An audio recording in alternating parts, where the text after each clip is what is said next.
Hello my dear friends, myself Pawan Patidar. आज हम पढ़ेंगे इम्यूनोग्लोबुलिन्स क्या होता है।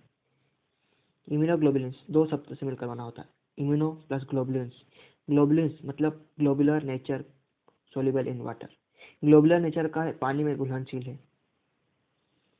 और इम्यूनो मतलब जनरेट इम्यूनिटी, इम्यूनिटी को जनरेट करता है। वह प्रोटीन जो इम्यूनिटी को जनरेट करता है और ग्लोबुलर नेचर का होता है, उसे हम इम्यूनोग्लोबुलिन्स कहते हैं।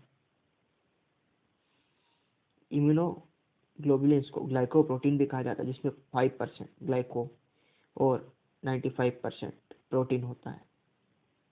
इसको हम आईजी से रिप्रेजेंट करते हैं। इम्यूनोग्लोबुलिन्स का एक दूसरा नाम भी है, जिसे हम एंटीबॉडी कहते हैं। यह इम्यूनोलॉजिकली एक्टिव सीरम है। इसका क्या मतलब, इम्यूनोलॉजिकली एक्टिव सीरम यानी जब भी कोई एंटीजन बॉडी में इंटरेक्ट करता है या बॉडी में इंटर करता है, तो इम्यूनोलॉजिकली एक्टिव सीरम में जो फैक्टर्स होते हैं, सेल्स होती है, वो एंटीजन को पहचानती है।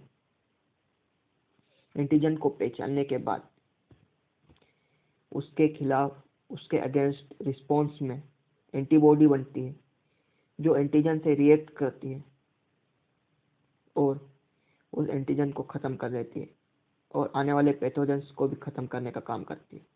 इम्यूनोलॉजिकली एक्टिव सीरम में इम्यूनोग्लोबुलिन्स पाए जाते हैं या एंटीबॉडी पाई जाती है। अब बात करें आईजी यानी immunoglobulin, serum body fluid and tissue produced by vertebrate. जो वर्टिब्रेट होते हैं, जिनमें वर्टिब्रल कॉलम होती है, बैकबोन होती है, उसके बॉडी के सीरम में, बॉडी फ्लूइड में और टिश्यू में ये बनती है या उसके द्वारा बनती है। ये लिम्फोसाइट एंड प्लाज्मा सेल्स के द्वारा सिंथेसाइज्ड होती है, synthesised by lymphocytes and plasma cell. 1962 में रॉडने पोर्टर ने बेसिक स्ट्रक्चर दिया, जिसमें उन्होंने बताया इम्यूनोग्लोबुलिन दो शेप का होता है, वाई और टी। यहाँ हम बात करेंगे टी टाइप के इम्यूनोग्लोबुलिन की, और आगे की पेज में, आगे की स्लाइड में हम बात करेंगे वाई टाइप के भी इम्यूनोग्लोबुलिन की। यह 4 पॉलीपेप्टाइड चेन से मिलकर बना होता है, जिसमें 2 हेवी 2 लाइट चेन्स होती है।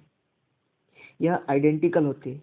इसका क्या मतलब, जैसे हमें देखने से पता चल जाता है ये बड़ी है, ये हेवी चेन है और यह लाइट चेन है।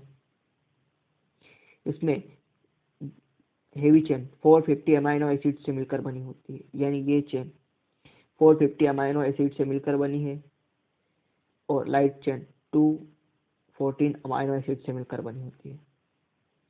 इनके बीच में, हेवी और हेवी चेन के बीच में डाइसल्फाइड बॉन्ड होते हैं। हेवी और लाइट चेन के बीच में भी डाइसल्फाइड बॉन्ड होते हैं। जब हम देखते हैं कि लाइट चेन में 2 टाइप होते हैं, कप्पा और डेल्टा। जब इम्यूनोग्लोबुलिन में कप्पा लाइट चेन 60% यानी ज़्यादा मात्रा में होती है, तो उसे हम कप्पा इम्यूनोग्लोबुलिन कहते हैं। और जिसमें अगर डेल्टा ज़्यादा मात्रा में होता है, तो हम उसे डेल्टा इम्यूनोग्लोबुलिन कहते हैं। इसमें टी टाइप के एंटीबॉडी या इम्यूनोग्लोबुलिन में अपर रीजन वेरिएबल होता है।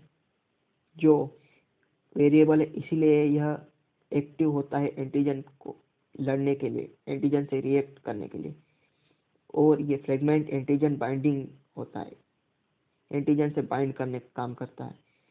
और जो नीचे का रीजन होता है, यह कांस्टेंट होता है, यानी एक जैसा रहता है। और चेंज भी होता है तो पार्शियली चेंज होता है, थोड़ा बहुत चेंज होता है। ऐसा नहीं कि इससे ज़्यादा चेंज नहीं होता, ये थोड़ा सा चेंज होता है, बाकी ये पूरा चेंज हो सकता है और ज़्यादा भी चेंज हो सकता है। यह फ्रेगमेंट क्रिस्टलाइज होता है, इसलिए इसे एफसी से दर्शाया जाता है। आगे स्लाइड में बात करें तो basic structure of immunoglobulin, Rodney Porter and Gerald Edelman ने बेसिक स्ट्रक्चर दिया इम्यूनोग्लोबुलिन का। उन्होंने प्रोसेस को 5 पार्ट्स में डिवाइड कर दिया। पहले पार्ट में उन्होंने एक बीकर में,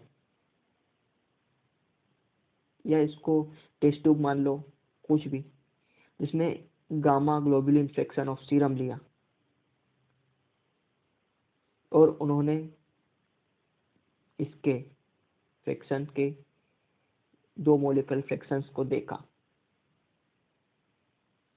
जिसमें से Ig immunoglobulin gamma low molecular weight fraction को सेडिमेंटेड देखा।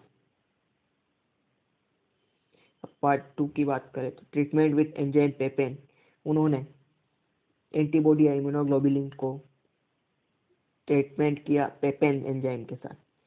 तो पेपेन एंजाइम ने एंटीबॉडी को डाइजेस्ट कर दिया, एंटीबॉडी को 3 पार्ट में डिवाइड कर दिया। ऊपर के 2 पार्ट यानी जो एक्टिव थे एंटीबॉडी एंटीजन बाइंडिंग के लिए, वो एक जैसे दिखते थे, और ये एक्टिव पार्ट था। नीचे वाला पार्ट, थर्ड पार्ट जो इनएक्टिव था और थोड़ा ठंडा होने के कारण क्रिस्टलाइज हो गया, इसलिए हम इसे फ्रेगमेंट क्रिस्टलाइज कहते हैं, क्रिस्टलाइज फ्रेगमेंट कहते हैं।